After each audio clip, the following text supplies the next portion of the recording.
It's a story about a mathematician named Abraham Wald, who was a mathematician. He was born in Hungary, works in Austria, has to flee Austria when the Germans take over, and ends up finally in New York City, a professor at Columbia. And during the war, he participates in an outfit called the Statistical Research Group, the SRG. I actually had never heard of this before I learned about it for writing this book, but it was a top secret installation where some of the top mathematicians and statisticians in the United States were working in the neighborhood of Columbia University in New York, were working on problems related to the conduct of the war, problems of a mathematical nature.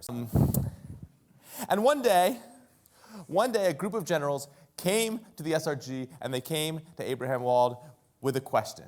They said, "We have a math problem for you. We have noticed that when our bombers and our fighters come back from flying missions over Germany, they kind of look like this. They're riddled with bullet holes. But the bullet holes are not arrayed evenly over the planes that are coming back. That's what we've noticed. There's more holes in the fuselage of the plane. There's fewer holes in the engine. Different parts of the plane have different number of bullets. And here's what we want to know.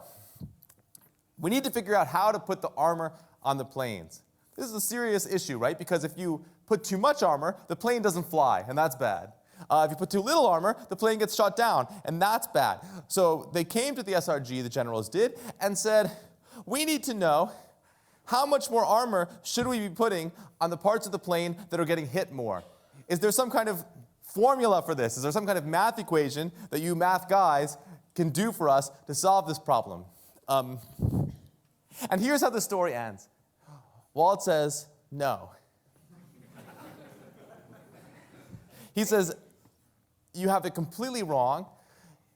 You have to put the armor where the bullet holes are not.